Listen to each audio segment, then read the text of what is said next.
Good afternoon and welcome to the market wrap for Wednesday, the 28th of January. And look, today the Aussie market did start off on a positive note, and that was thanks to a strong session on Wall Street overnight, with the S&P 500 index climbing to a record high and the Nasdaq getting to a 3-month high. But this was, of course, all ahead of that key number that we were waiting for weeks on end, which was the quarterly inflation number here in Australia. And that number came in ahead of market expectations, and that saw the market lose ground as the day went on after that data drop. So look, by the end of the session, we were down by around 0.1%, and that means we snapped our 3-day winning streak. Of course, only a modest move lower in today's session. In terms of what that CPI data means for interest rates, it's not good news at all. The core inflation figure, which the RBA watches most closely, came in above forecasts, lifting by 0.9% in the December quarter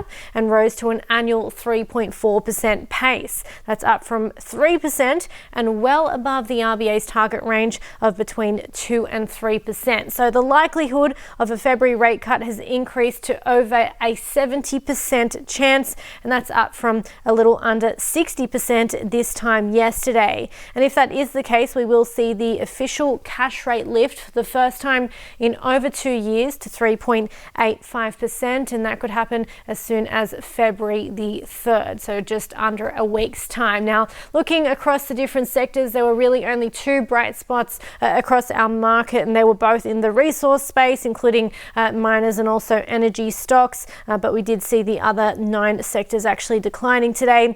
Resources reflecting higher commodity prices, but some of our interest rate sensitive sectors like tech, financials, real estate and consumer stocks all taking a hit in today's session. Looking at some individual winners, Deep Yellow topped the winners list, climbing to its best level in 16 years amid upbeat uranium prices. Now, its share price is up over 40% just this month, and other uranium miners are on the rise as well, with Boss Energy and Paladin up 35 and 45% respectively in month-to-date terms.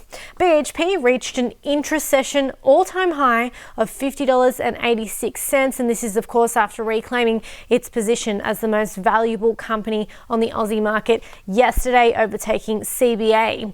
Woodside was out with its fourth quarter results today, beating its own full-year guidance for oil and natural gas production, and that came in ahead of its already raised forecasts. However, the average realised price fell 5%, reflecting softer commodity prices. We have seen oil prices falling back by around 14% in the past 12 months.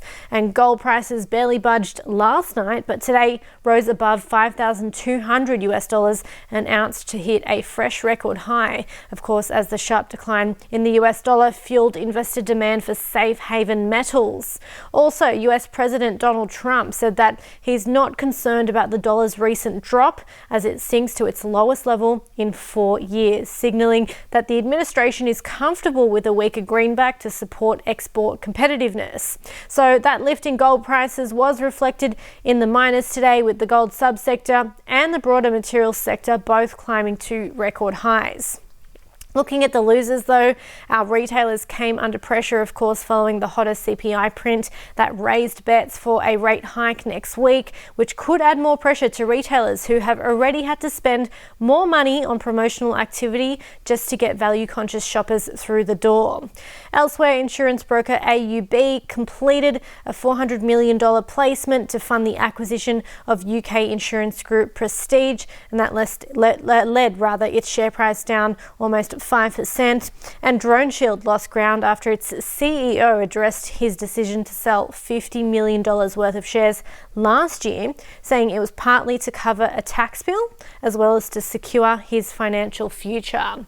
Now looking to currencies, the Aussie dollar has continued to rally. It got as high as 70 US cents earlier today. It's currently sitting there as well, and this is the first time since February 2023, while the US dollar sits at a near 4-year low, of course, following that hotter CPI print as well. Now, looking ahead to tonight, we have 3 of the magnificent 7 handing down earnings results, including Meta, Microsoft and Tesla. Also, IBM will be out with their results. Of course, this is after the US market shuts, so tomorrow morning local time. We'll have Apple tomorrow night. We'll have to wait till next week for Alphabet and also Amazon, and then we'll have to wait another month or so for Nvidia to release their results on the 25th of November. Now, while we are expecting potentially an interest rate hike here in Australia, it's a completely different story for the United States. So tonight, the Fed will hand down its interest rate decision, and they're likely to keep rates exactly where they are, with the potential for maybe 2 rate cuts throughout the course of this year. So very different situations in each of our countries. Have a good night.